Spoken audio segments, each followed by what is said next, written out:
మార్కులు తెచ్చుకోవడం అనేది మంచిదే, కానీ దానివల్ల ఉపయోగం లేకుండా అయిపోయింది. ఛాలెంజ్ క్రియేట్ చేయడం ఉంటుంది. క్యూరియాసిటీని మనం రీప్లేస్ చేయొచ్చు ఛాలెంజ్ తోటి. ఓకే.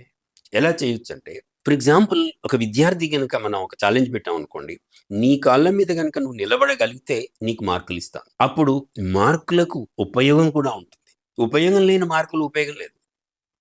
ఉపయోగం వచ్చే మార్కులు కావాలి. విద్యార్థికి చెప్పొచ్చు మనం, బాబు నువ్వు నీ కాళ్ళ మీద కనుక నువ్వు నిలబడగలిగితే నీకు మార్కులు ఇస్తాను, నీకు గోల్డ్ మెడల్ ఇస్తాను. నువ్వు 10 మందిని కనుక వాళ్ళ కాళ్ళ మీద నిలబడేట కనుక చేయగలిగితే నీకు గోల్డ్ మెడల్ ఇస్తాను అనుకోండి, వాడి ఛాలెంజ్ మారిపోతుంది. 2 ఛాలెంజ్ చెప్పాను. ఒకటి ఏమంటే తన కాళ్ళ మీద తను నిలబడటం అనేది ఒక ఛాలెంజ్. వేరే వాడికి వాడి కాళ్ళ మీద నిలబడటం కోసం నువ్వు హెల్ప్ చేయడం అనేది ఇంకా పెద్ద ఛాలెంజ్. ఈ 2 ఛాలెంజ్ ఈరోజు తీసుకోవచ్చు. ప్రతి విద్యార్థి తన రోజు భోజనం తను గనక సంపాదించడం కనుక ఒక ఛాలెంజ్ చేసాం అనుకోండి, నా అన్నం నా చదువుతో నేనే సంపాదిస్తాను. ఈ ఛాలెంజ్ చూడండి ఎలా ఉందో. నా అన్నం నా చదువుతో నేనే సంపాదిస్తాను. ఈ మాట కనుక మనం ఛాలెంజ్ చేయామనుకోండి, ప్రతివాడు క్యూరియాసిటీ వస్తుంది వాడికి.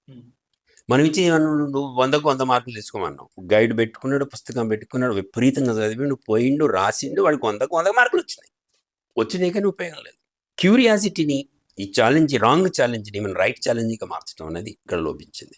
నా చదువుతో నా అన్నం నేను సంపాదిస్తాను అన్నటువంటి ఛాలెంజ్ కనుక తీసుకొచ్చాం అనుకోండి, మనం మాట్లాడేది ఎవరి గురించి? హైయర్ ఎడ్యుకేషన్ స్టూడెంట్స్ గురించి.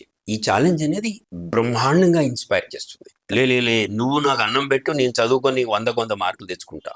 యాక్చువల్గా దిస్ ఈజ్ రూయినింగ్ పీపుల్. పూర్తిగా వినాశనం అయిపోవడానికి ఉపయోగపడుతుంది. కరెక్ట్.